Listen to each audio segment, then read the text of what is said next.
मोदी की रैलियों में जबरदस्ती लोगों को लाया जा रहा है और उसमें भी बड़ी बात यह है कि जो लोग आए भी वो भी नारे लगा रहे हैं मोदी तेरी खैर नहीं। और ये नारे कि मोदी तेरी खैर नहीं, ये नारे क्या वाकई बीजेपी के लिए बड़े खतरे की घंटी है। गांवों में खुल करके पंचायतें होने लगी और गांवों में कहा जाने लगा कि कोई मोदी की रैली में नहीं जाएगा और जो मोदी की रैली में जाएगा उसका भी बहिष्कार कर देंगे। मोदी की रैली का बहिष्कार कर दिया गया।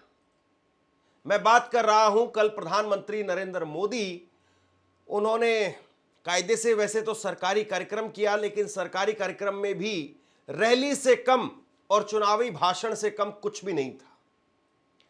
और मेरठ के अंदर कल जब प्रधानमंत्री नरेंद्र मोदी की सभा थी तो वहां पर लोगों को जो लाया गया, जिस तरीके से लाया गया, पहले ही गांव गांव में पंचायतें होने लगी थी कि मोदी की रैली में कोई नहीं जाएगा, क्योंकि मोदी जी ने यूजीसी लागू कर दिया था, उनकी सरकार ने। सुप्रीम कोर्ट की वजह से वो फैसला भी रुका हुआ है, अभी वो वापस नहीं लिया गया है।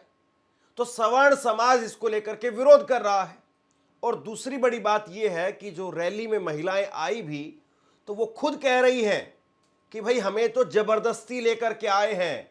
और बहुत गौर से इस वीडियो को आप देखिएगा, पीछे जो कुर्सियां हैं वो खाली पड़ी हुई है। कहते हैं ना बीजेपी वालों ने महिलाओं के लिए बहुत काम किया, महिला सशक्तिकरण, सब चीज तो महंगी कर दी इन्होंने। तो आप रैली में क्यों आए हो? हम तो वैसे ही आए हैं, हमें जबरदस्ती लाना है। शिकायत करना आए हो? किसकी शिकायत करोगे? हाँ, यूं तो मसला सुनता है नहीं कोई। अच्छा, मतलब आपको बुलाया गया? कौन बुलाया है, किसने बुलाया है? मैं तो ये मोदी जी लोग की तरफ से आए, चलो चलो, नहीं तो क्या क्यों आए, तो सब चीज तो महंगी कर रखी है इन्होंने। सबसे बड़ी चीज ये है कि बीजेपी के जो कट्टर सपोर्टर हैं वो भी बीजेपी के खिलाफ। बीजेपी के कट्टर सपोर्टर वो कह रहे हैं कि मोदी की भी छुट्टी होनी चाहिए। मैं आपको दो उदाहरण दिखा देता हूं। ये आप अपनी स्क्रीन पर देखिए, जनार्दन मिश्रा, जिनकी खुद की डीपी है प्रधानमंत्री नरेंद्र मोदी के साथ में, और वो लिख रहे हैं कि मेरठ के सवर्णों ने मोदी का बहिष्कार कर दिया है। मोदी सोच रहे थे कि लाखों की संख्या में युवा आएगा, लेकिन हुआ इसके ठीक उल्टा। मेरठ के ग्रामीण क्षेत्रों तक फ्री में बसें भेजी गई, लेकिन जाने से लोगों ने मना कर दिया।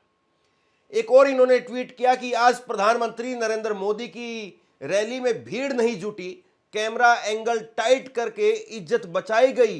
ब्राह्मण समाज के नेता लक्ष्मीकांत वाजपेयी को आगे किया गया, बेचारे रात भर शहर में घूम घूम करके लोगों से रैली में आने की अपील करते रहे, लेकिन कहीं कोई दिखा नहीं।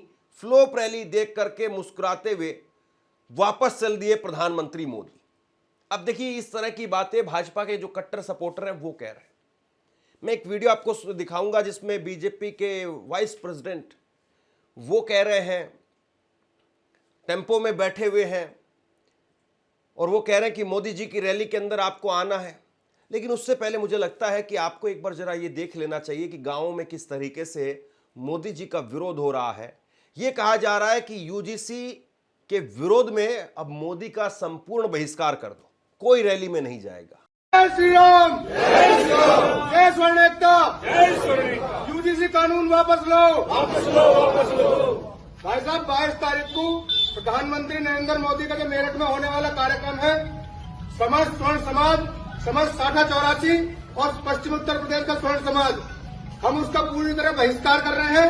गांव गांव जा रहे हैं कि हमारी माताओं बहनों का शिकार करने के लिए जो गद्दारी हमारे साथ की है, जो यूजीसी जैसे काले कानून ये सरकार लेकर आई है, इनके विरोध में कोई भी राजपूत, बनिया, बामन नरेंद्र मोदी के 22 तारीख का होने वाले कार्यक्रम में शामिल नहीं होगा।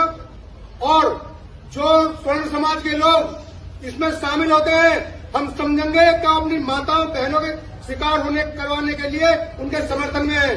और जो हमारे कोई बल्ले टक गया तो इसका इलाज शामिल होने के वाले काम अपने हिसाब से करेंगे। साठा 84 में कोई बस भेजने की जरूरत नहीं है। योगी जी के हम खिलाफ नहीं है, लेकिन नरेंद्र मोदी को पूरा विरोध है और 2029 के चुनाव में उसको वापस गुजरात छोड़ देंगे। जय श्री राम, जय श्री राम, जय श्री राम, जय श्री राम। इतना ही नहीं, सोशल मीडिया पर भी बीजेपी का जबरदस्त विरोध हो रहा था।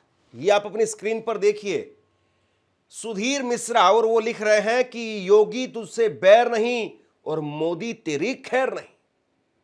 इस तरह के पोस्टर जो है वो एआई पोस्टर बनाए जा रहे हैं। योगी तुझसे बैर नहीं, मोदी तेरी खैर नहीं और यूजीसी रोल बैक, ये जो है वो मैसेज है। अब इस मैसेज से कैसे बीजेपी निपटेगी, बहुत बड़ा सवाल है।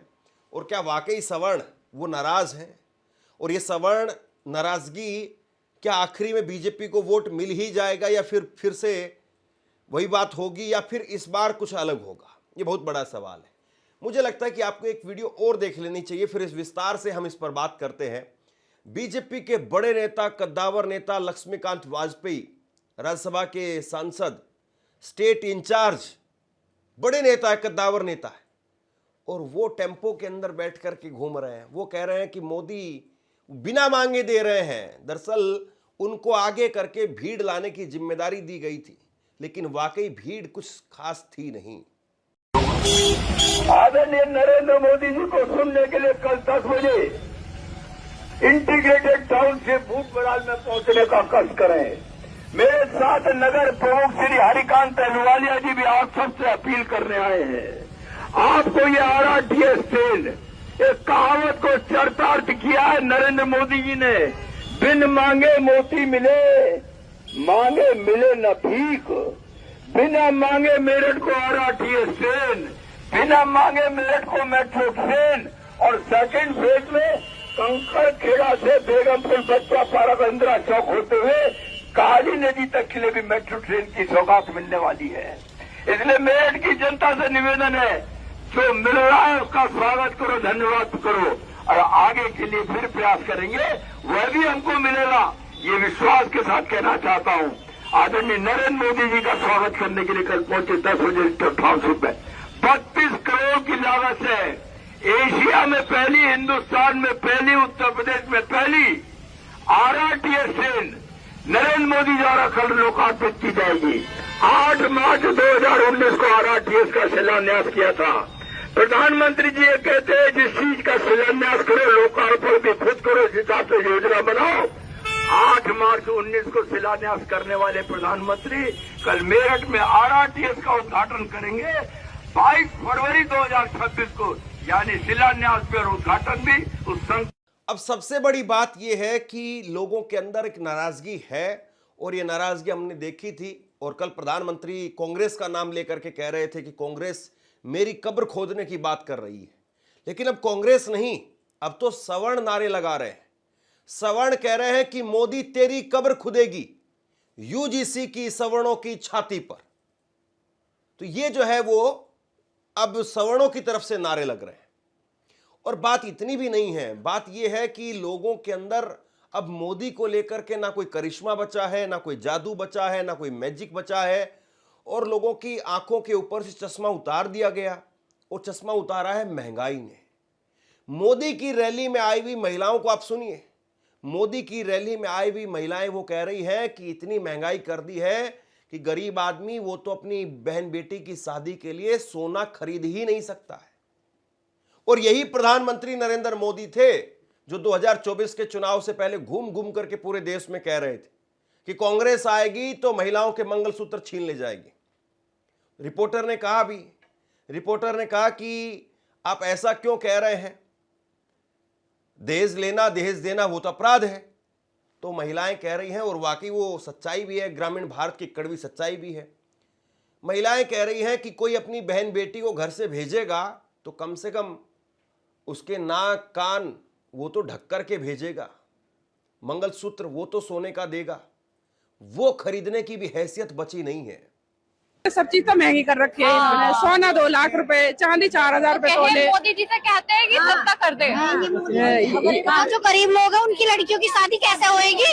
एक नोट पिन भी ना खरीद दी जा।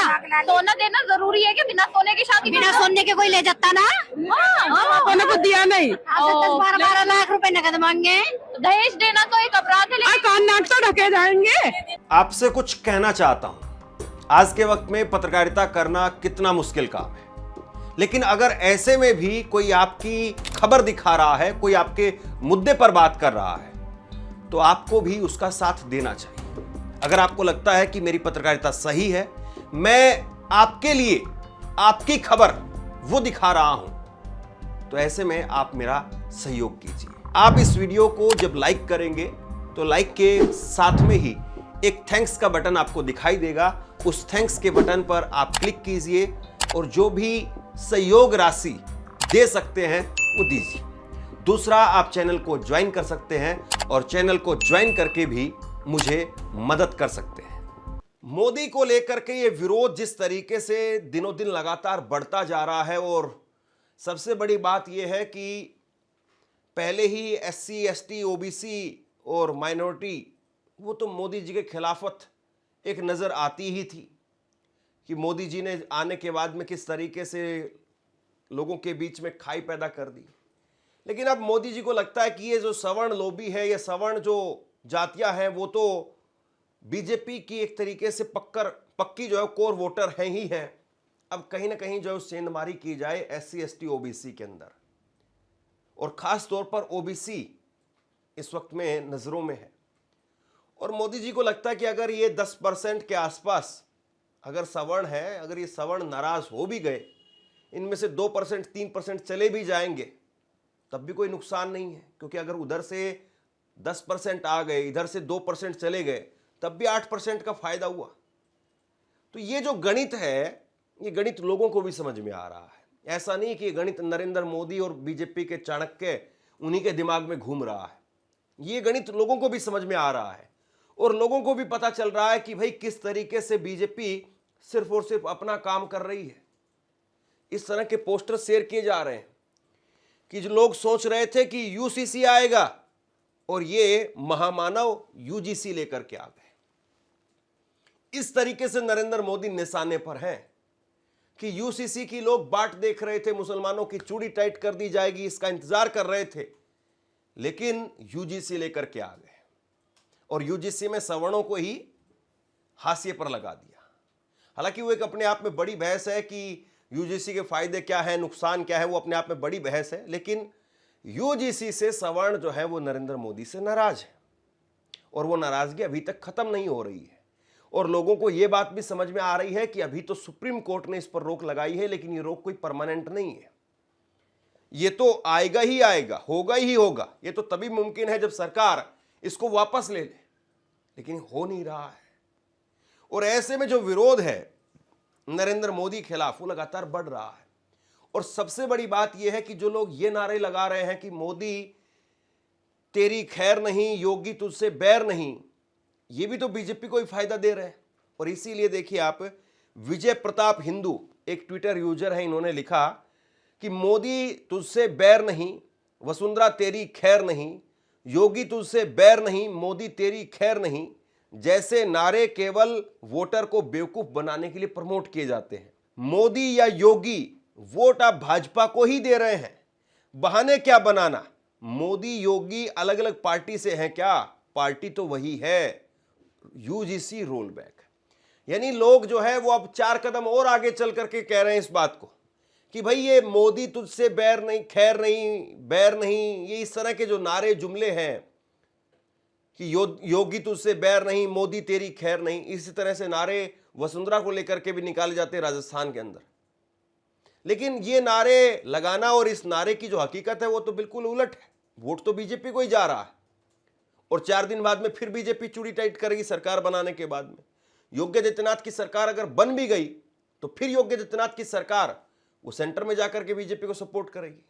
अगर नीचे नींव हिल गई, अगर योगी आदित्यनाथ की सरकार ही हार गई, योगी ही कुर्सी से हट गए, तो फिर बीजेपी हर वो काम करने के लिए तैयार रहेगी जो लोग कहेंगे। क्योंकि अगर योगी की कुर्सी की टांग टूटी तो उसके बाद में मोदी की कुर्सी की टांग भी सलामत नहीं बचेगी।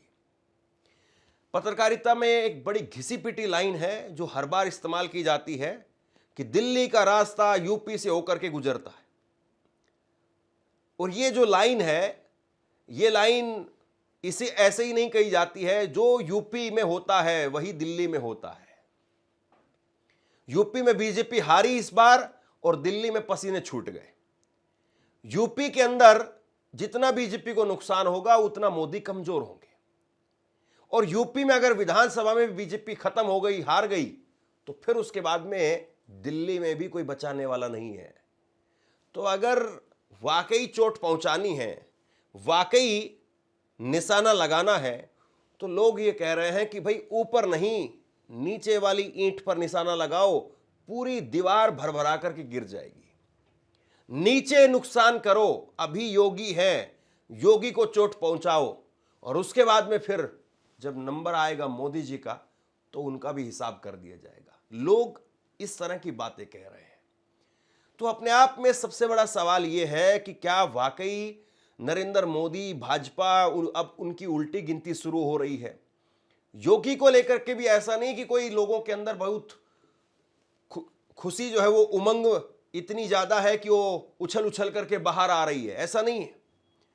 योगी आदित्यनाथ वो भी एक तरीके से आग से खेल रहे हैं, इस वक्त में आग से खेलने का काम कर रहे हैं। और वो आग से कैसे खेल रहे हैं? क्योंकि अभी अभी आप देखिए, शंकराचार्य, उनके ऊपर एफआईआर के आदेश दे दिए गए। शंकराचार्य को कुकर्मी बताया जा रहा है। भाई एक आदमी जो छोटे छोटे बाल शिष्यों का अगर यौन शोषण करता है तो कुकर्मी है, वो अधर्मी है वो आदमी, और शंकराचार्य को यह सब कुछ कहा जा रहा है। तो एक बड़ा तबका यूजीसी के नाम पर सरकार से खिलाफ है, और दूसरा बड़ा तबका वो योगी आदित्यनाथ से शंकराचार्य के नाम पर खिलाफ है। और ऐसे में शंकराचार्य या फिर यूजीसी या फिर SC ST OBC, उनके पास में तो वैसे भी रोजगार के साधन नहीं है, महंगाई और वो सारी चीजें इतना परेशान किए हुए है।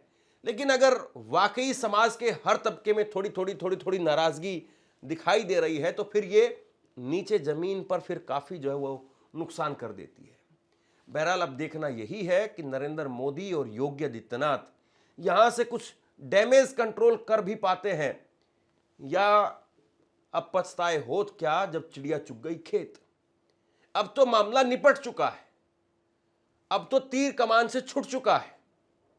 अभी जो मेरठ की ये मेट्रो ट्रेन भी, जिसका उद्घाटन कल नरेंद्र मोदी ने किया, उसमें हमारे साथी वो रिसर्च कर रहे थे, और उसमें उन्होंने बताया कि जो किराया है वो किराया भी बेहताशा है। जहां पर सामान्य ट्रेन का किराया वो 20 से 30 रुपए है मेरठ से दिल्ली आने का, और बस में 100 रुपए के आसपास, 100-125 रुपए के आसपास की टिकट है। वहीं इस नई मेट्रो से आने का किराया जो है वो 200 रुपए से भी ज्यादा है। तो इसी से आप समझ लीजिए कि आम आदमी, उसकी पहुंच में चीजें हैं, या फिर इस मेट्रो ट्रेन का भी वही हाल होगा कि इसमें जो पैसे वाले हैं वो तो पैर फैला करके जाएंगे, और जो बेचारा मध्यम वर्गीय आदमी है वो 500 रुपए का नोट केवल किराए में खर्च कर देगा। सोचिए आप इस बात को। और क्या 500 रुपए की एक पत्ती वो किराए में खर्च करने के लायक है भी? अगर वो 500 रुपए सिर्फ किराए में खर्च कर देगा तो दिल्ली से खरीद करके क्या ले जाएगा? ये बहुत बड़ा सवाल है। और जो लोग मध्यम वर्गीय हैं वो मेरी इस बात को समझ गए होंगे, जो लोअर मिडिल क्लास है, मिडिल क्लास है, वो समझ गए होंगे कि 500 रुपए किराया यानी चुभने वाला किराया है। अब इमरजेंसी में जाना है तब तो बात अलग है, लेकिन अगर थोड़ा पैसा बचाना है, जहां 50 रुपए और 500 रुपए की बात आ गई, तो लोग 50 रुपए के ऊपर चले जाएंगे, क्योंकि सामान्य ट्रेन में किराया 20 से 30 रुपए है, और इसमें आना जाना अगर आपको करना है तो 500 रुपए लग जाएंगे तकरीबन। अब आप सोच लीजिए कि जो काम हो रहा है वो गरीबों के लिए कितना हो रहा है, और मोदी जी अपने भक्तों के लिए कितना कर पा रहे हैं, और भक्त भी कितने नाराज हैं या कितने खुश हैं। शेयर कीजिए इस खबर को, और आप क्या सोचते हैं नीचे कमेंट बॉक्स में लिख करके जरूर बताइए। धन्यवाद।